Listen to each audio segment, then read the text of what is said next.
सरकारी हॉस्पिटल है जहां दिन भर हमेशा मरीजों का तांता लगा रहता है।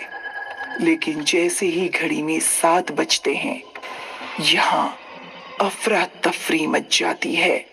चलो जल्दी चलो, 7 बज गए। हाँ चाहिए।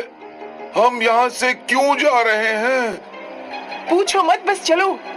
सारे पेशेंट्स और अस्पताल में काम करने वाले सभी अस्पताल खाली कर दिया करते हैं। एक दिन की बात है, मनु और उसकी पत्नी ममता अपनी कार से कहीं जा रहे थे। अचानक बारिश शुरू हो गई। आराम से चलाइए, बारिश शुरू हो गई है। मैं क्या पहली बार गाड़ी चला रहा हूँ? मैं तो ये बोल रही थी कि रास्ता ठीक नहीं है, इसीलिए संभाल कर चलाइए। हाँ हाँ, अब तुम मुझे सिखाओ, मुझे गाड़ी कैसे चलानी है। इनकी इसी बहस में गाड़ी का संतुलन बिगड़ा और वो सीधे। ममता, तुम ठीक तो हो? अरे रे रे रे रे, इतना खून बह रहा है। सब मेरी गलती है, मुझे तुम्हारी बात मान लेनी चाहिए थी।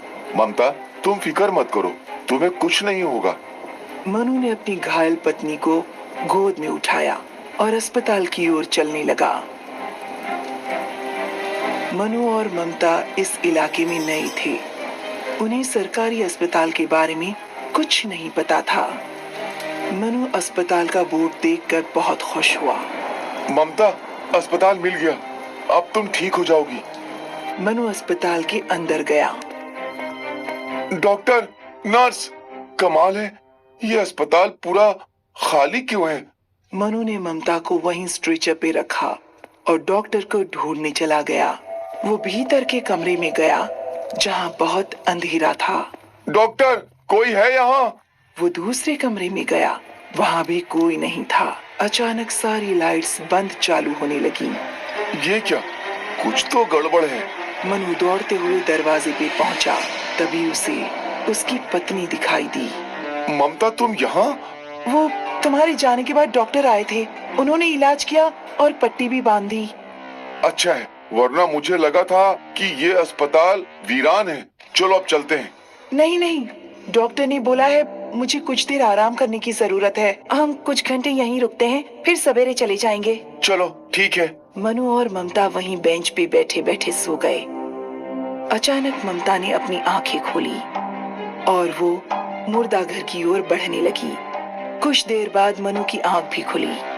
ममता, ममता! वो ममता के पीछे दौड़ते दौड़ते मुर्दा घर पहुंचा। ममता, ये तुम क्या कर रही हो? अपना शरीर देख रही हूँ। अपना शरीर? हाँ, अपना शरीर देख रहा हूँ। मौत की चीखों के साथ रात ढल गई और अगली सुबह जब अस्पताल खुला तो मंजर ही दिल दहला देने वाला था।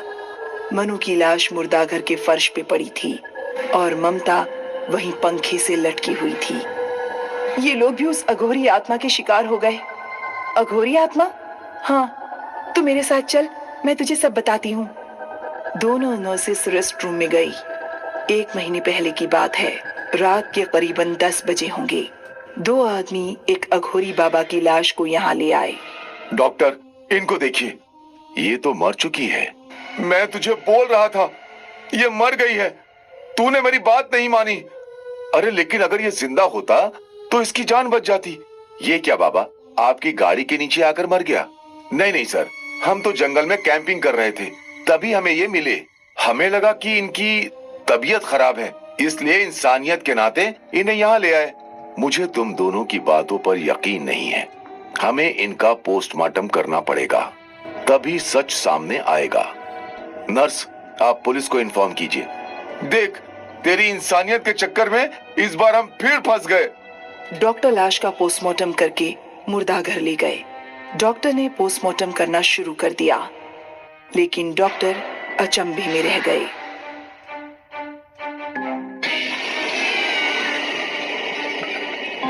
This is impossible. इसका पूरा शरीर मर गया है, लेकिन हार्ट चल रहा है। नर्स, तुरंत इस हार्ट को किसी और हार्ट पेशेंट को देने का इंतजाम करवाओ। जैसे ही डॉक्टर ने हार्ट की नर्व्स काटी, उस शरीर से उस अघोरी की आत्मा बाहर निकल आई। अरे ओ डॉक्टर, तूने मेरी तपस्या भंग कर दी, मुझे मार दिया। उस अघोरी की आत्मा ने पहले उस डॉक्टर का गला घोट दिया, फिर उस नर्स का। अघोरी की आत्मा गुस्से में मुर्दाघर के बाहर आई, उन दोनों आदमियों की ओर बढ़ने लगी। अघोरी की आत्मा ने उन दोनों आदमियों को गर्दन से उठा लिया और उनका गला दबाकर मार दिया। इस अस्पताल ने मेरी जान ली है। आज से मैं इस अस्पताल में किसी को जीने नहीं दूंगा। हा हा हा हा हा, यही है मेरा इंतकाम। उस दिन के बाद जो भी इस अस्पताल में 7 बजे के बाद आया, उसे उस अघोरी ने तड़पा तड़पा कर मार डाला। लेकिन इसमें तो ना उस डॉक्टर की ना उन लड़कों की गलती थी, वो तो सिर्फ मदद कर रहे थे। कुछ चीजें इंसानी दिमाग के परे हैं। ये अघोरी भी ऐसे ही है। अगर वो लड़के उस अघोरी को यहाँ नहीं लाते तो वो मरता नहीं, ना ही इतने सारे लोग मरते। तो इस अघोरी की आत्मा से छुटकारा पाने के लिए कोई उपाय नहीं है क्या? उपाय वो तो बहुत किए। 6 महीने पहले सारे डॉक्टर्स ने और नर्सिस ने मिलकर एक झाड़ फूंक करने वाले बाबा को बुलाया था। फिर झाड़ फूंक करने वाले बाबा ने दिन भर इस मुर्दा घर में बैठकर पूजा अर्चना की। पूरे अस्पताल में मंत्रों का शोर सुनाई दे रहा था। लेकिन जैसे ही 7 बजने वाले थे, सारे लोग यहाँ से बाहर चले गए, उस झाड़ फूंक करने वाले बाबा को छोड़कर। घड़ी में 7 बजते ही अघोरी की आत्मा सामने आ गई। मैं तुझे आदेश देता हूँ, इस अस्पताल को छोड़ के चला जा। तू मुझे आदेश देगा? सारे देवताओं का आवाहन करते हुए मैं तुझे इस अस्पताल से निकाल कर ही रहूंगा। मैं महादेव का भक्त हूँ, कोई शैतान नहीं। तो निर्दोषों की क्यों जान ले रहा है? इस अस्पताल ने मेरा खून किया, मेरा क्या दोष था? वो तो एक हादसा था। हादसा? तो ये सब मौत भी हादसा है। हा हा हा हा हा हा। और बस अगली सुबह उस झाड़ फूंक करने वाले बाबा की भी लाश मिली। अब भगवान ही जाने इस अघोरी की आत्मा का क्या उपाय है। बाप रे, क्या अब भी उस अघोरी की लाश मुर्दाघर में है? हाँ है। उसका अंतिम संस्कार क्यों नहीं कर देते? कोई उसके शरीर को छू ले तो अघोरी उसे मार देता है। मतलब और कोई रास्ता नहीं है? फिलहाल तो नहीं। अब तो हम यही कर सकते हैं कि जब भी घड़ी में 7 बजे तो हम अपनी जान बचाने के लिए इस अस्पताल को खाली कर दें। लेकिन आए दिन इस मुर्दा घर में किसी न किसी की लाश मिलती है और रात में अघोरी जोर जोर से हंसता है।